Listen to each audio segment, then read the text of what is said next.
এইটা যেমন তুমি বললে সেইরূপ একটা ছোট্ট কথা। গৌর হরিয়াটি শিবাসা ছেলেকে নিয়ে পার হয়ে চলে যাচ্ছিলেন। যেতে যেতে প্রভুর মনে মনে চিন্তা হলো, ওরে গোপাল, তুই একটুখানি দাঁড়া, আমি একটু মলমূত্র পরিষ্কার করে আসি।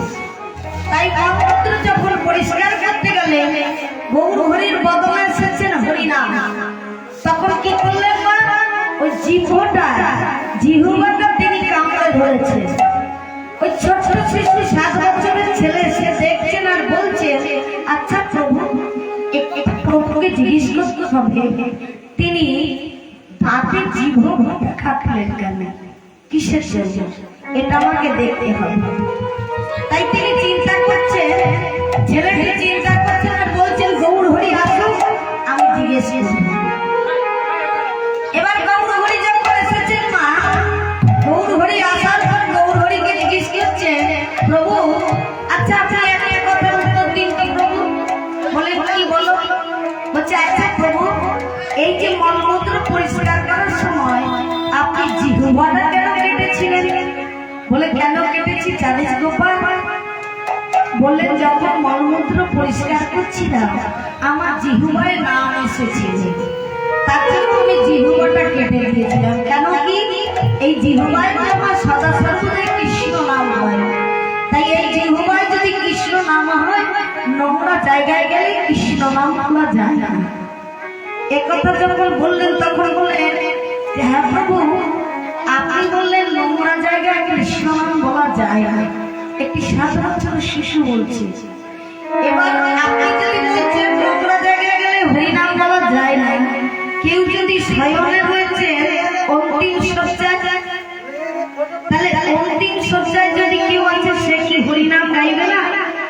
সে কি আপনাকে ডাকবে না? সে যদি না ডাকে আপনি পার করবেন কি করে?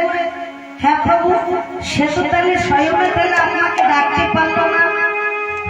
একথা শুনে, গোপালের কথা শুনে, এমন সময় গৌর হরি বললেন, ওরে গোপাল, তুই ছোট ছেলেকে দেখতে হলে কি হবে, তোর যে বুদ্ধিটা এত বেশি এ তো আমি জানতাম না।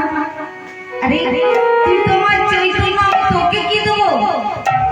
তোকে চৈতন্য দেওয়ার আগে তুই তোমার চৈতন্য দিলি।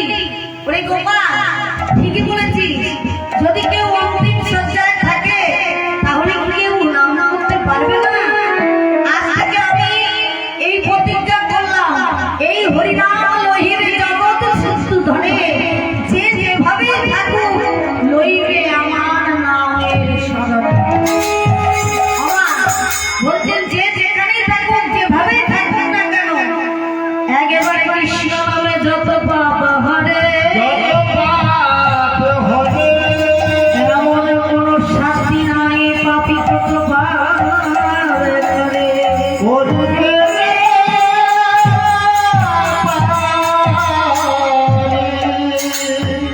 বললেন, আজ থেকে আমি প্রতিজ্ঞা করলাম, এই নাম যে যেখানে থাকুক, যেভাবেই থাকুক, এই নাম নাম করতে পারবে। আমার তাহলে কেমন ভাবে নাম করা যাবে? যদি বলবেন আমি যে গৃহ কর্ম করছি, তাহলে আমি নাম করব কি করে? তাই কি বললেন গো? পথ চলিতে আর বলিতে, পথ চলিতে আর বলিতে, পথ চলিতে বলিতে জীবিল কৃষ্ণ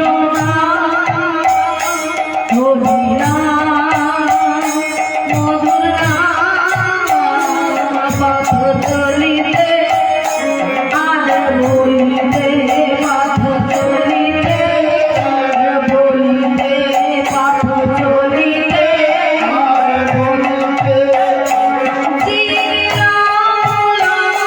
কৃষ্ণ নাম হরি নাম মধুর নাম।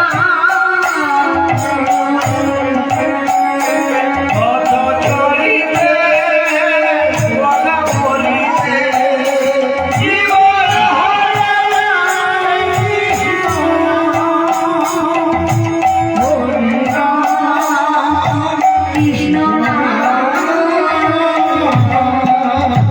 আমাকে বললেন পথ চলিতে আর বলিতে, পথ চলিতে আর বলিতে জীবিল কৃষ্ণ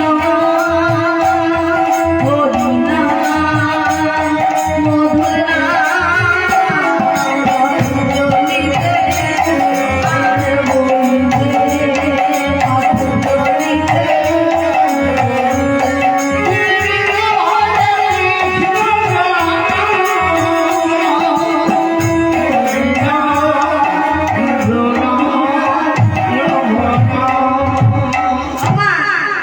পথ চলতে চলতে যদি কৃষ্ণ নাম বলেন, তাহলে পথে যদি আপনার চলতে চলতে কৃষ্ণ নাম বলে কি হবে মা? অন্তরে যদি ভয় থাকে সে ভয়ও চলে যাবে। গৃহকর্ম করতে করতে যদি হরিনাম করেন, তাহলে কি হবে? যে কোনো কর্ম তাড়াতাড়ি হয়ে যাবে। নাম করতে করতে যদি কর্ম করতে থাকেন, তাহলে তাড়াতাড়ি কর্ম হয়ে যায়।